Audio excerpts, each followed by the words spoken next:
Hello everybody, Tim Norris here, aka GreyElephant. And Carmen Norris. And welcome to a quick review by GreyElephant Gaming. Today we're going to be taking a look at Mage Wars Forged in Fire. So let's see what we found new and exciting. Man, I am excited to play with this new warlord. The dude is just a beast. He's got a couple of awesome abilities, and one of them is runesmithing, which means that when you cast equipment spells on yourself, that you're going to be able to attach runes to them.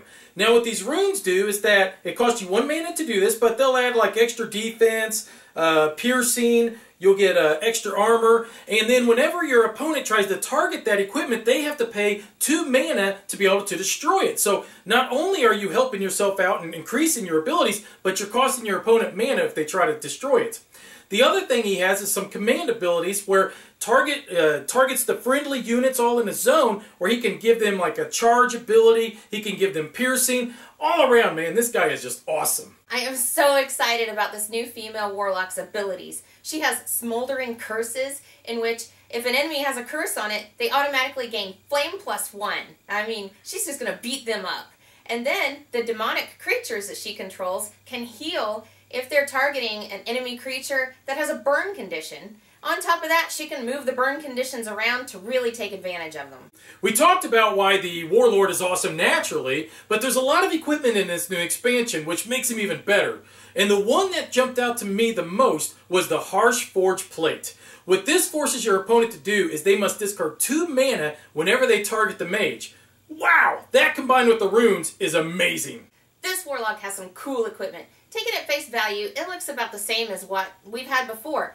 But when you combine them, you're giving your enemies burn markers, and your demons get melee +1 every time your enemy has that burn marker. That is an awesome combination. There's a great selection of new creatures, and let's start with the Minotaur. The Minotaur has the capacity that he can roll 6 attack dice with his charging +2 ability. Not to mention that he's got the -2 tough on him. You're not going to take this guy down easily. Then we've got great range support with our crossbowmen. We've got the Jack of all trades with the Goblin Alchemist. Behind him, we've got Grummish, who's whipping him along with the capacity to inflict bleed on your opponent's creatures. And if that's not bad enough, now I'm not sure how in the world I'd ever pull it off, but Talos is an absolute monster. If you can get this guy on the board, he is a game changer. Psh, Talos? Whatever. I've got Sardonyx, Blight of the Living. This undead skeleton dragon might take my life, but it's sure to take plenty of yours with it. And then, if that's not enough, I've got an Infernian Scourger. He's got Counter Strike and Piercing +1. He's gonna whoop you up. Alright, a couple of conjurations to talk about that really jumped out. And the first one is the Altar of Domination.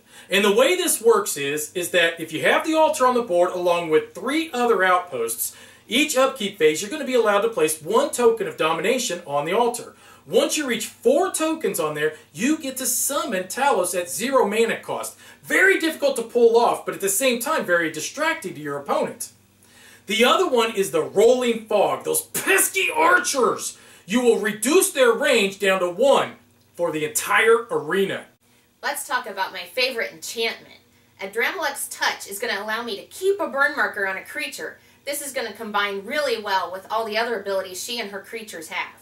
Alright, so let's talk about my favorite incantation, and that would have to be Conquer. It could be a little bit pricey, but the way that this works is that as long as you control the zone, you can then tear down your opponent's conjuration and replace it with one of your own out of your book, or just flat out just take control of it yourself. You want that Battleforge?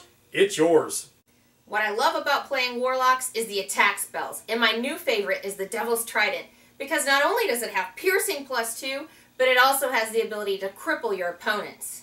Alright, so final thoughts. It's pretty obvious that I have leaned towards one mage, and you have strongly leaned towards another, and you're evil! You're always evil! Yeah, well, you know, being evil's fun. I mean, I get to burn ya with some awesome attack spells, put curses on ya, throw dragons at you.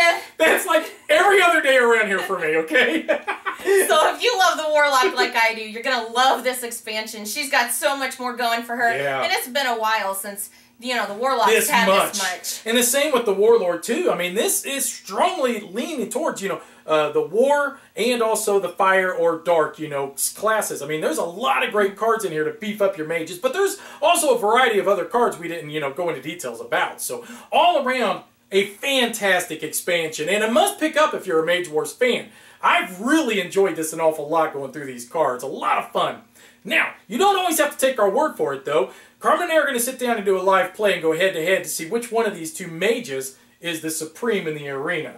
Yeah, I can't wait to show you how tough this new Warlock is. And I can't wait to show you how much of a beating my Warlord can take. Thanks for watching, guys. Bye-bye. Bye-bye. Griffin Gaming. From new releases to pre-orders. Griffin Gaming. Enter in promo code GreyElephant for 5% off your order.